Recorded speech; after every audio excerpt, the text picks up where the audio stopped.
কচু খেলে গলা খুটখুট করে। কচু পোড়া খাও বললে মানুষ চটে যায়। কচু খায় কারা? কচু খায় সজারু আর শুয়োর। ওয়াকথু।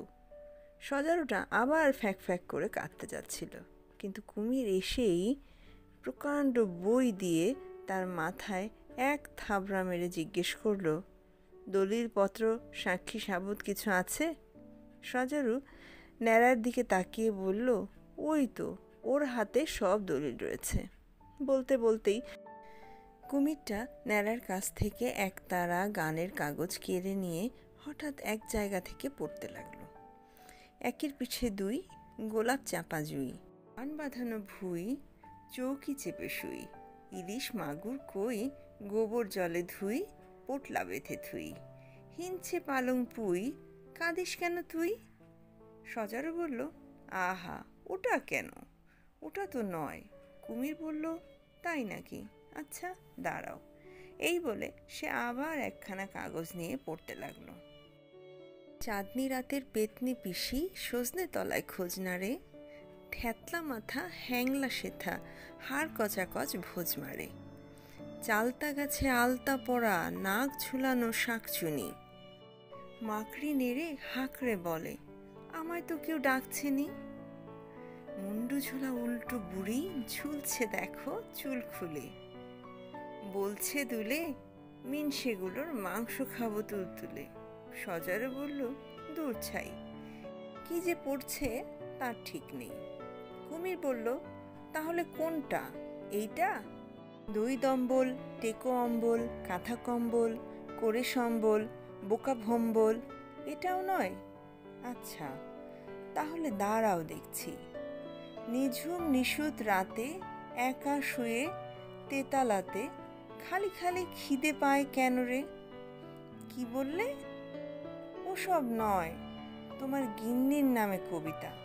তা সে কথা আগে বললেই হতো।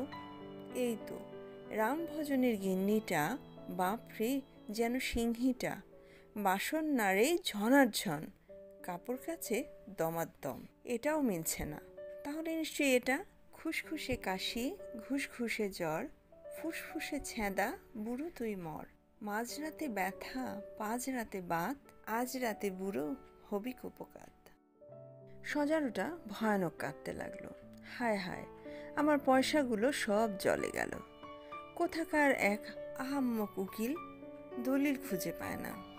ন্যাড়াটা এতক্ষণ আড়ষ্ট হয়েছিল, সে হঠাৎ বলে উঠল, কোনটা শুনতে চাও? সেই যে বাদুর বলে, ওরে ভাই সজারু, সেইটে? সজারু ব্যস্ত হয়ে বলল, হ্যাঁ হ্যাঁ, সেইটে। অমনি শেয়াল আবার তেড়ে উঠল, বাদুর কি বলে? হুজুর, তাহলে বাদুর গোপালকে সাক্ষী মানতে আজ্ঞা হোক। কোলা ব্যাং গাল গলা ফুলিয়ে হেঁকে বলল, বাদুর গোপাল হাজির।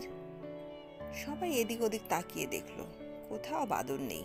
তখন শেয়াল বলল, তাহলে হুজুর ওদের সকলের ফাঁসির হুকুম হোক। কুমির বলল, তা কেন? এখন আমরা আপিল করব। পেঁচা চোখ বুজে বলল, আপিল চলুক, সাক্ষী আনো। কুমির এদিকে ওদিকে তাকিয়ে হিজিবিজবিজকে জিজ্ঞেস করলো, সাক্ষী দিবি? 4 আনা পয়সা পাবি। পয়সার নামে হিজিবিজবিজ তরাক করে সাক্ষী দিতে উঠেই ফ্যাক ফ্যাক করে হেসে ফেলল। শেয়াল বলল, হাসছো কেন?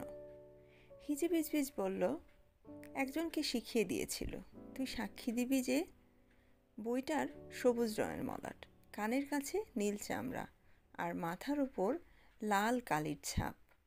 উকিল যেই তাকে জিজ্ঞাসা করেছে, তুমি আসামিকে চেনো? অমনি সে বলে উঠল, আগে হ্যাঁ, সবুজ রঙের মলাট, কানের কাছে নীল চামড়া, মাথার উপর লাল কালির ছাপ। হো হো হো। শিয়াল জিজ্ঞেস করল, তুমি সজারুকে চেনো?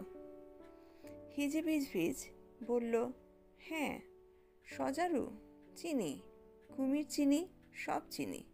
সজারু গর্তে থাকে, তার গায়ে লম্বা লম্বা কাঁটা, আর কুমিরের গায়ে চাকা চাকা ঢিবির মতো। তারা ছাগল টাগল ধরে খায়। বলতেই ব্যাকরণ সিং ব্যা ব্যা করে ভয়ানক কেঁদে উঠল। আমি বললাম, আবার কি হলো?